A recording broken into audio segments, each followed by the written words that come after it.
I'm Lauren Morse, 30 years old living in Omaha, Nebraska, where I've built a life far from my family's judgmental eyes. Last month, I flew back to Macon, Georgia for my parents' 30th wedding anniversary party. Picture this, a packed banquet hall, relatives and friends clinking glasses toasting to love and legacy. Then my dad stands up, his voice booming over the chatter. Our son, he says, beaming with pride, is successful and responsible. Unlike you, Lauren, he doesn't need handouts to get by. The room erupts in laughter. My mom chimes in smirking, "Yeah." Lauren's still figuring things out, probably begging for cash. The whole crowd laughs harder, their eyes cutting into me like knives. I stood there, heart pounding, gripping my glass so tight it nearly shattered. They thought they knew me. They thought they knew him. But they had no idea what was coming. I'd been waiting for this moment not for revenge, but for truth. Less than 5 minutes later, the laughter stopped, and the room fell silent when I dropped the bomb about my income and his mountain of debt. If you've ever been misjudged by your own family, share your story in the comments. I'm reading every single one.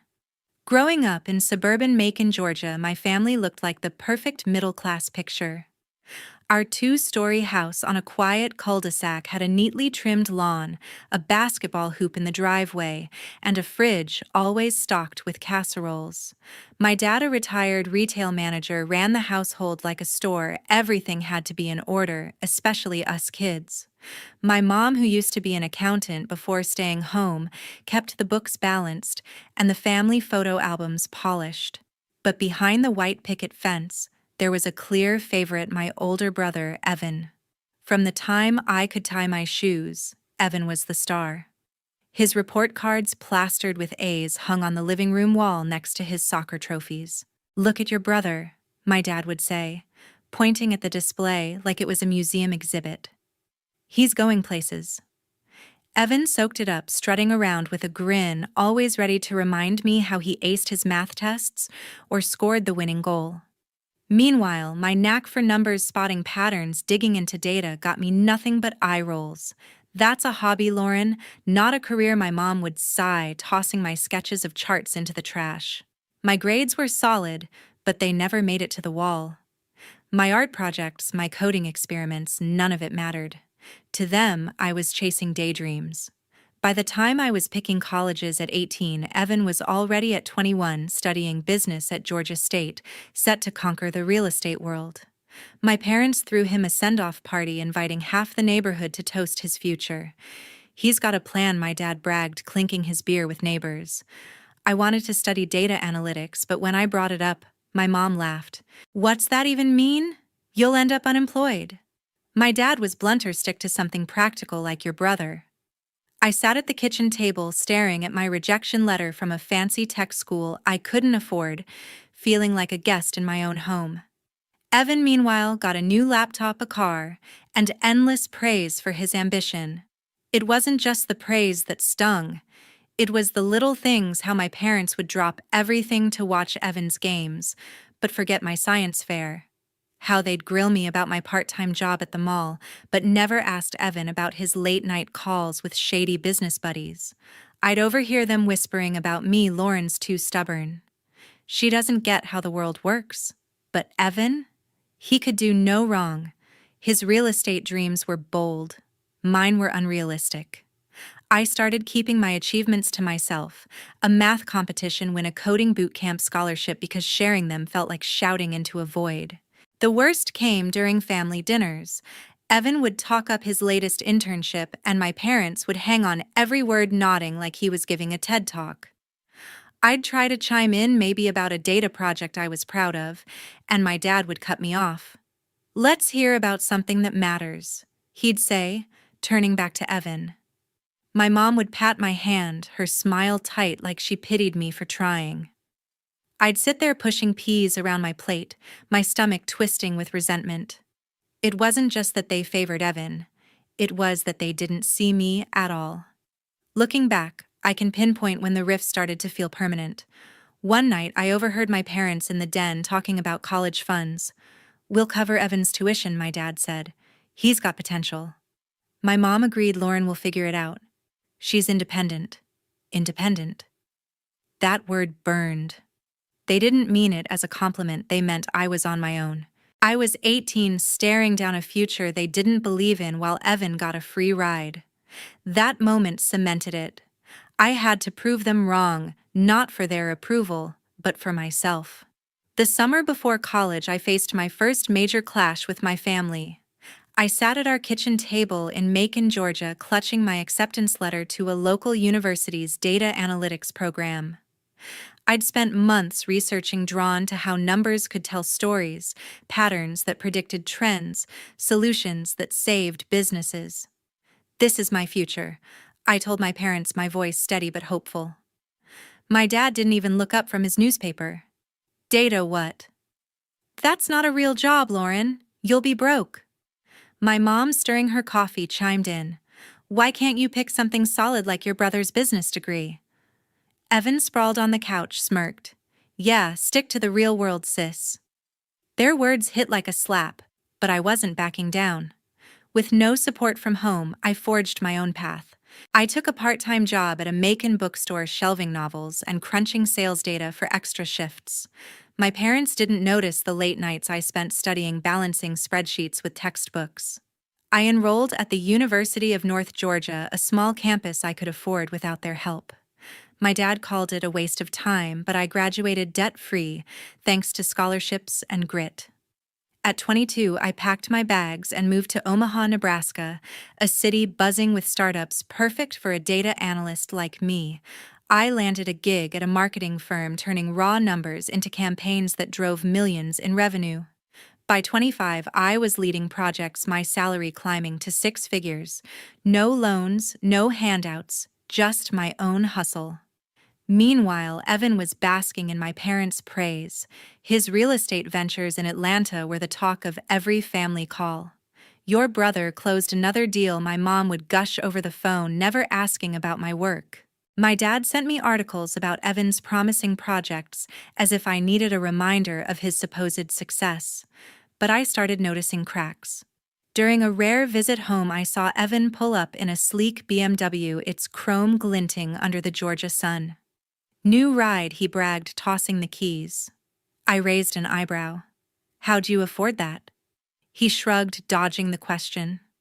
Later, I overheard him on the phone, his voice tense, arguing about missed payments. My parents didn't seem to notice or didn't want to. I kept my head down, building my life in Omaha. My apartment, a cozy loft downtown, was my sanctuary. No trophies on the walls, just my own quiet pride. I earned a promotion to senior analyst, leading a team that shaped national ad campaigns. Clients praised my work. One even flew me to Chicago for a conference, calling my insights game-changing. I sent my parents an email about it, hoping for a shred of recognition. My mom's reply was a single line. That's nice, but have you talked to your brother lately? My dad didn't bother responding. Their silence stung, but it fueled me. I wasn't proving myself to them anymore. I was doing it for me. Evan's life, though, was starting to unravel. On a call with my mom, she let slip that Evan had asked for a small loan to cover some business costs. He's just expanding, she said, brushing it off. But I'd seen his social media, lavish dinners, designer suits, a lifestyle that screamed overreach. I started digging, curious about his so-called empire. A quick search pulled up public records. One of Evan's real estate deals had collapsed, leaving investors furious. Whispers of unpaid contractors floated around. I didn't say anything, not yet. I just filed it away, a puzzle piece I'd use later. By my late 20s, I'd built a life I was proud of. My bank account was solid, my career was soaring, and I had no debt tying me down. But every call home was the same, my parents gushing about Evan's latest pitch, his next big project. They never asked about my work, my wins. It was like I was invisible, my success a footnote they refused to read. Still, I held on to a stubborn hope that one day they'd see me. That hope carried me through right up until the moment I got the invitation to their 30th anniversary party, an event that would change everything. One evening, Layla called me from a coffee shop in Omaha, her voice low but urgent. Lauren, you need to hear this, she said, barely pausing to sip her latte. Layla, my best friend and a freelance journalist, had a knack for sniffing out secrets. She'd overheard a colleague at a networking event mention my brother's name tied to some shady real estate deals in Atlanta. They said Evan's in over his head. She told me, her words sinking in like a stone. Something about unpaid loans and angry investors. I leaned back in my chair, staring at my laptop screen, a mix of curiosity and dread bubbling up. Layla didn't push, but she saw the look in my eyes. "You're not alone in this," she said softly. "Whatever you find, you've got this." Her words were a lifeline, steadying me for what I was about to uncover. I dove into research mode, my data analyst brain kicking into high gear. Public records were my first stop. A few clicks revealed Evan's name on a string of failed real estate projects, condos that never got built, commercial lots left abandoned. Court filings showed he owed creditors over $70,000, with liens piling up against his properties. I cross-checked with business registries. His empire was a house of cards propped up by risky loans and empty promises. My stomach churned as I pieced it together. Evan wasn't the golden boy my parents painted him as. He was drowning in debt. What hit harder was learning my parents were covering for him. During a tense phone call, my mom let slip that they'd sent Evan money to tide him over. "He's just hitting a rough patch," she insisted, her voice defensive. "Your brother's got big plans." I pressed her, asking how much they'd given him. She dodged, saying, "It's family business, Lauren." But I wasn't letting it go. I dug deeper, pulling bank statements from a shared account my parents still used. They'd wired Evan thousands, money they didn't have to spare. My dad's retirement fund was shrinking, and my mom had taken a part-time job to cover bills. They were bleeding cash to prop up Evan's facade while their own finances teetered on the edge. I confronted my dad over the phone, keeping my tone even. "Why are you bailing him out?" I asked. He snapped back, "Your brother's building something real. You wouldn't understand." His dismissal stung, but it wasn't new. What was new was the evidence piling up. I found emails between Evan and a lender begging for extensions on payments he couldn't make. Another search turned up a forum where contractors complained about his unpaid invoices. The more I uncovered, the clearer it became. Evan's success was a mirage built on lies and borrowed time. Layla's call had lit the spark, but my own instincts kept me digging. I started noticing patterns in Evan's behavior, how he'd dodge my questions about his business, how his social media flaunted vacations and watches he couldn't possibly afford. I remembered a family call where he bragged about a new deal, but his voice cracked when my mom asked about the details. My parents didn't notice, too busy praising his ambition. I did. That crack was the first thread I pulled, unraveling the myth they'd built around him. The deeper I went, the angrier I got, not just at Evan, but at my parents for enabling him. They'd lecture me about responsibility while funneling money to a sinking ship. I thought about calling Evan out, but I held back. Confronting him now would tip him off, and I wanted hard proof before I made a move.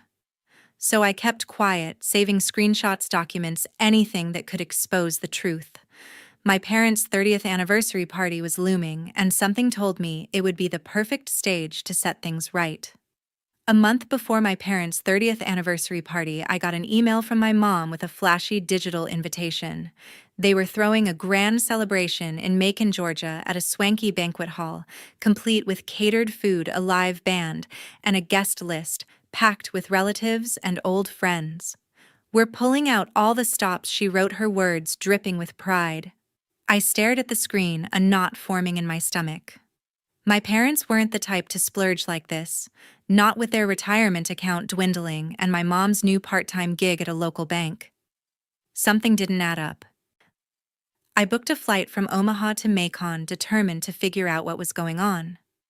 When I arrived at my childhood home, the air felt thick with tension. My dad was on the phone arguing with someone about a payment plan, his face red.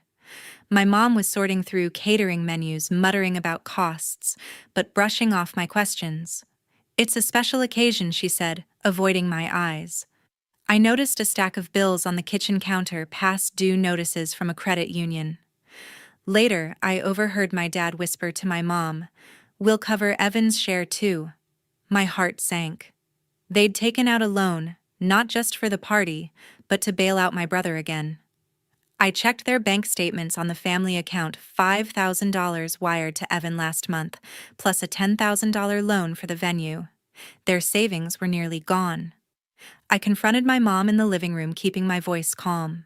"Why are you borrowing money for this?" I asked. She waved me off.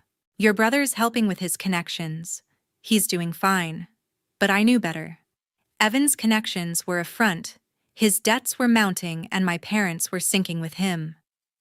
I didn't push further. They'd only dig in deeper.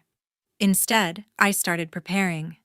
If they wanted to parade Evan as their pride and joy, I'd show them the truth. I spent nights in my old bedroom compiling a file, bank statements proving my six-figure income, tax returns showing no debt, and copies of Evan's liens and creditor complaints. I organized it all into a sleek presentation, every number a bullet in my arsenal. The day before I left for Macon, I met Layla for coffee in Omaha. She was in town for a freelance assignment covering a tech conference. We chatted about her latest article, a piece on startup failures. "Lots of big talkers crash and burn," she said, sipping her espresso. I nodded, thinking of Evan, but keeping it to myself. Layla didn't pry. She knew I was dealing with family drama, but stayed out of it, sticking to shop talk about deadlines and editors. Her neutrality was a relief. I didn't need a cheerleader, just a moment to breathe before the storm. Back in Macon, I helped my parents with last-minute party prep, biting my tongue as they bragged about Evan's latest deal to anyone who'd listen.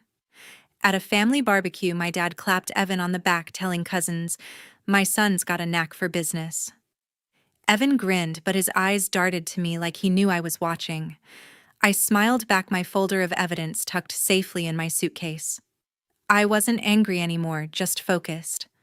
My parents had spent years dismissing me, propping up Evan's lies. This party wasn't just a celebration. It was their stage to show off a fantasy. I'd let them have their moment until it was time for mine. I rehearsed my plan in my head, picturing the banquet hall, the clinking glasses, the crowd. I'd wait for the perfect moment when their praise for Evan peaked to lay out the facts. My income, my stability, versus his $70,000 debt and crumbling ventures. I didn't want to humiliate them, but I needed them to see the truth, not just about Evan, but about me. The party was days away, and I was ready to turn their narrative upside down. The night of my parents' anniversary party unfolded at a fancy restaurant in Macon, chandeliers casting a warm glow over linen-covered tables. Guests in suits and dresses mingled, their laughter mixing with the clink of champagne glasses. I stood near the bar, my folder of documents tucked in my purse, my heart pounding like a drum. My dad took the stage, his voice booming through the microphone. 30 years of marriage, he said, raising a glass, and we're proudest of our son Evan, a real go-getter who's made it big. The crowd cheered, and my mom joined in, her smile wide. Unlike Lauren, she added, her tone sharp, who's still scraping by, probably begging for cash. Laughter rippled through the room, relatives and friends glancing at me with pity or amusement. I gripped my purse, my nails digging into the leather. Evan stood tall beside my parents, basking in their praise, his suit pristine, but his eyes uneasy. I caught his glance, a flicker of worry crossing his face. My dad continued, "Evan's built a life of success and responsibility, something we all admire." The applause grew louder, but I'd had enough. I stepped forward, my voice cutting through the noise. "Can I say something?" The room hushed, all eyes on me. I pulled out my folder, my hands steady despite the adrenaline. "You've got it wrong," I said, looking at my parents. "I'm not begging for anything. I earned 6 figures as a data analyst in Omaha with 0 debt." I held up my bank statements, the numbers clear. Murmurs spread through the crowd. Then I turned to Evan. "But my brother, he's not what you think." I laid out the evidence: court filings, liens, creditor complaints. Evan owes over $70,000 from failed real estate deals. His projects collapsed, leaving investors high and dry. The room went silent, the air heavy.